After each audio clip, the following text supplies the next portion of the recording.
gon' take it there? Who gon' take it there? Who gon' take it there? Who gon' take it there? Electricity, electricity, electricity, electricity. You know what's in the air. You know what's in the air. You know what's in the air. You know what's in the air. It's possibility. It's possibility. It's possibility. It's possibility. So I noticed a clip from an interview of Stephen A. Smith being interviewed by Jake Tapper. And I just wanted to highlight this real quick. Stephen A. Smith's name has been circulating a little bit as somebody who might want to run for the Democrats in 2028. Obviously, it's too early to focus on that right now, but I think there's some interesting indications about where the party wants to go, where the party might go, and I think actually Stephen A. Smith is a good litmus test for that, because there was some excitement when he first started hinting at the idea of him running, specifically because he has this ability to be bombastic and showy and loud and obnoxious in a way that doesn't really, back down in the face of some of these, right-wing blowhards, whether it be Sean Hannity or somebody like that. And so after Kamala Harris lost to Trump, it seemed like maybe there was an appetite for somebody like that, somebody who's bombastic, who speaks loudly,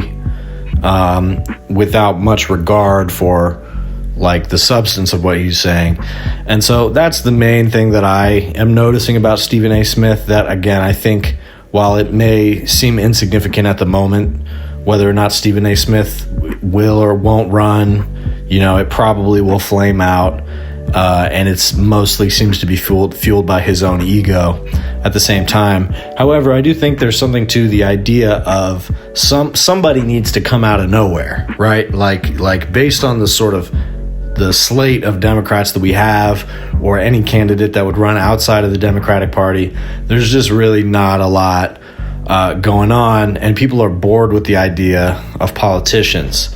So I do think that while who even knows what a 2028 election will look like, starting to talk about some of the voices that might emerge that could both potentially run in 2028, but also could challenge power in a meaningful way in the meantime, especially leading up to the midterms and after the midterms, depending on how those go. As I have said, the midterms, I think, are going to be disastrous for Republicans if Trump keeps going down the road that he's on now, because he is specifically attacking things that directly affect Americans in an everyday way, which is arguably the only thing that won him the election, is that Joe Biden's policies seem to be affecting Americans' everyday lives in a noticeably negative way, where some of the positive things that Joe Biden did while he was president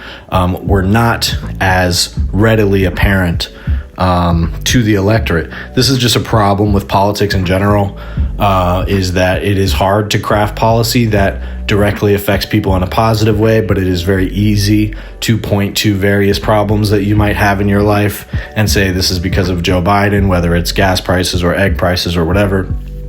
But for Trump to inherit the relatively strong, if imbalanced, economy that came from Biden and turn it into something that is more hostile towards the very voters that got Trump elected into power in the first place, and is directly making worse some of the problems that caused people to argue for Trump in the first place, to me is an indication that Republicans are kind of trashing their chances of retaining power in the midterms. And as of right now, they already don't have very much power in Congress, even with controlling both chambers.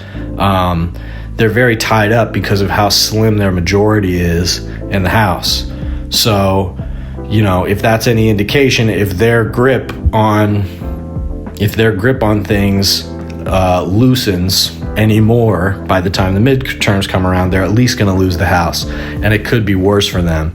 And like I've said, that's going to change the political situation entirely. And it is very valid to look at a 2028 election and say, is that even going to happen? Do we even know reliably if there's any type of legitimate election that's going to take place in 2028? That question is up in the air. However, the midterm elections are almost certainly, they're going to happen still. They might be rigged by and large across the country, but it is going to happen. And like I said, while Stephen A. Smith, I don't think he's that relevant in terms of, is this guy going to run in 2028? I mean, who cares? But the way he's talking and whether or not it still has an effect on people that makes them want him to run, to me, is the more interesting question. So let me play a clip of him talking real quick, and then we'll get into it. If you were to run for president, though, it would be as a Democrat or no? If I had to run, it would be as a Democrat, but I'm not happy with the Democratic Party. So the Democratic Party as presently constructed, it would pretty much need to be purged in order for me to assume that I would want to be associated with them and I would garner their support, because I don't like the way they've gone about doing a lot of things for a very, very long period of time. And I think that I don't view Donald Trump as winning the election. I view the Democrats as losing the election, as absolutely positively blowing it with some of their actions. And that's why I think that, again, if somebody was to associate me with that, the party as presently constructed, where it leads so extremely left, or at least it spent the vast majority of time doing that, that is not something that I would vibe with at all. I would definitely be looking to be a game changer in that regard.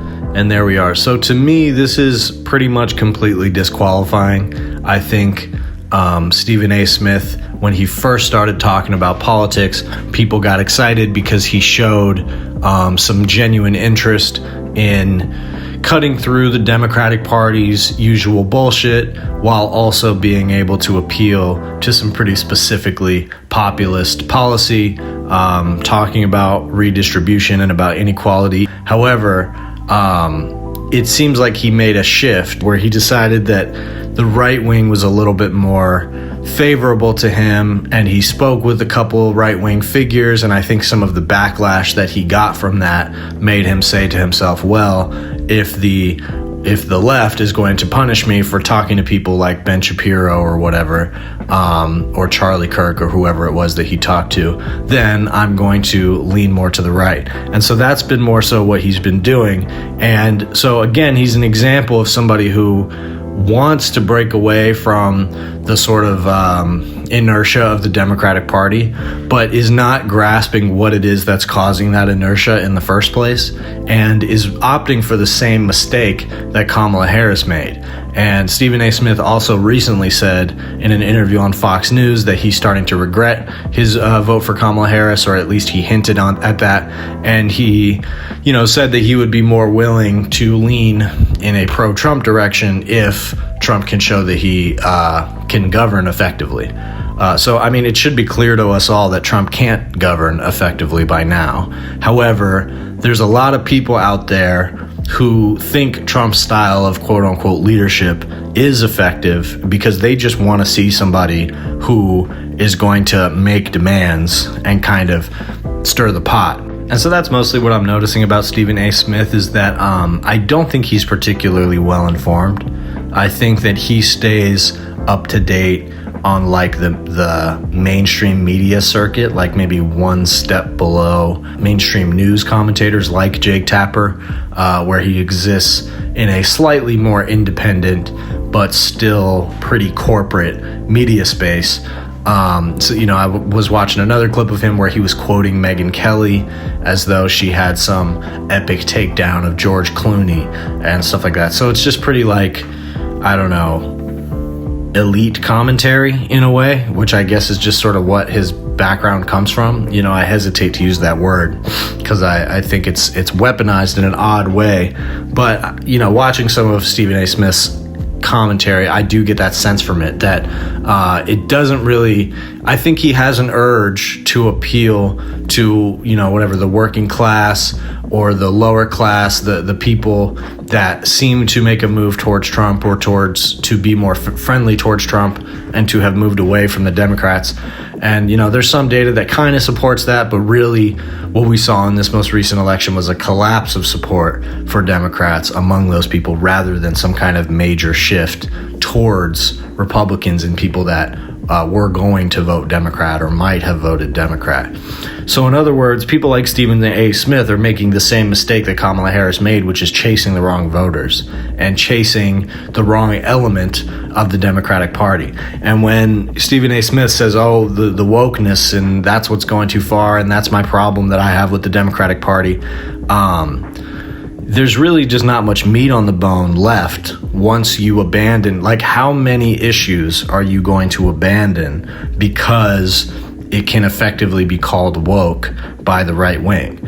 And that's what a lot of these commentators are not taking into account when they capitulate to this framing. Anybody from, Cenk Uygur and TYT up to more mainstream people at CNN or whatever that are embracing the idea that the Democratic Party went too woke and that's why they're losing or have lost. And the problem with that is that it strips even further what Democrats have to offer anybody. Because while people might posture like, oh, we're going to get rid of the wokeness in favor of populism, that's really not how the alliance of the Democratic Party is going to shake out. And if you get rid of the quote-unquote wokeness as things stand right now, all you're left with is corporate influence. All you're left with is AIPAC. All you're left with is the super PACs that basically control the Democratic Party for corporations and make it so that there's no actual progress that comes out of any of their agenda. So in other words, in order to really shake up the Democratic Party, you need to go in the other direction. You need to go left, because the left is where the actual transformative economic policy is going to be, and that's the only place that you're going to find anything to offer voters that is going to sound more appealing to them than what seems to them to be imaginative ideas that come from Trump. And that type of imagination and that type of idiosyncratic thinking is going to be what captures some people back. And so I don't think Stephen A. Smith is exhibiting the ability to use his imagination that way. And again, I think if you start saying, oh, the wokeness is where we're making the mistake, we're going too far on the wokeness. Okay, how far back do you go in the other direction? How many people do you allow to be stripped of rights? How many people do you concede don't qualify for protections under the Constitution? What civil rights progress are you okay with being attacked under the guise of attacking DEI or wokeness? Because that's the path that we're on. And if you capitulate to that, you're not going to have anything to offer to your voters, and you're not going to have any demographics of voters that are interested in you anymore. Because in the name of pursuing this like elusive suburban swing voter, you're going to have abandoned the most stronghold demographics of the Democratic Party, which only in slight numbers shifted towards Republicans in ways that indicate, again, that people just didn't show up to vote for Democrats more so than they swung to the right. In some cases, there was some swing, but not really. It was just that Republicans had the advantage in the election in terms of who showed up. And that's, again, because Democrats are not offering a vision. And so even if we're thinking outside of the Democratic Party, the reason somebody like Stephen A. Smith appeals to people is because, like I said, he seems like an outsider. He's bombastic, so he seems like he wouldn't get bullied by a guy like Trump if Trump were to run for a third term, which he might. But also, the idea of somebody who's an outsider means somebody who can introduce ideas and do things in a way that kind of breaks up the usual party line distinctions. And whether we like it or not, or whether we agree with it or not, that's what people think of Trump as. And that's why people forgive a lot of the chaos that comes with Trump, because they view him as somebody who is doing things that other politicians wouldn't do. And I think that the lesson to be learned from Trump is that the chaotic style personalities in politicians does seem to be what cuts through the mold a little bit and actually gets a message out to people that resonates. And there are a few examples of this, some bad, some good. Tim Walz, I think, is an example of somebody who can cut through, speak very plainly, and is willing to go left economically and socially in a way that's genuinely surprising. And so that inspires real support. And also, even a guy like John Fetterman, as much as he has gone in the wrong direction when it comes to Israel, for some reason he took Israel as an opportunity to show what a terrible person he is and what a horrible mistake many progressives made by advocating for him. However, I do think part of the reason that Fetterman, at least right now, still appears relatively strong, even with this piece that just dropped about him, that shows how unstable he is behind the scenes. And look, I think he probably is, and I think chances are it'll probably get worse. He got in a car wreck and almost killed some woman because he was apparently tweeting and driving, and just all kinds of other bizarre, paranoid, depressive behaviors. And we all have our depressive behaviors, but it seems to be debilitating him to a certain degree. And yet, because of this, he's capturing attention within the Democratic Party. And I do think that some of that idiosyncrasy, a lot of it was there, when he was running. The fact that, he was a little bit more in favor of fracking and things that laborers are in favor of. And even his pro-Israel stances were already there before October 7th came around and he decided to make it his hill to die on.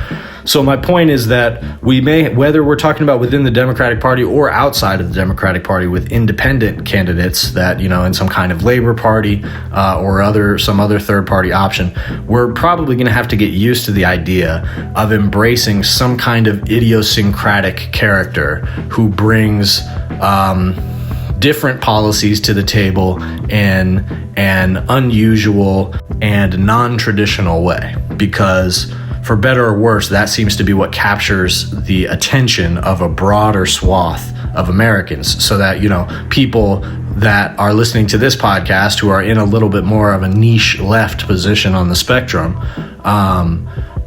we can find a candidate that we support that is also supported by broad swaths of union members and middle-class Americans, working-class Americans. Somebody who has the same type of appeal as a Bernie Sanders, which I think we need to work on finding somebody else. And so the answer is hopefully to find somebody with as good of a track record as Bernie Sanders has, but also just somebody who can cut through the bullshit and say things that are a little surprising, say things that ruffle feathers, and ultimately has the power to push the conversation in a certain direction rather than just getting pushed around all the time. If you like this video, please like and subscribe. And if you really want to support, consider becoming a member. That's the best way to support this channel. Posting all kinds of content there, like book reviews, movie reviews, music. If you like the beats that play in the back of these podcasts, all of that's posted there. Plus my EPs. I just dropped a new EP called Dead Internet Theory that's available on all streaming platforms, and that was available first for members only. So if you want access to that, become a member. And if there's other stuff that you'd like to see as members only content, let me know and we'll figure some things out.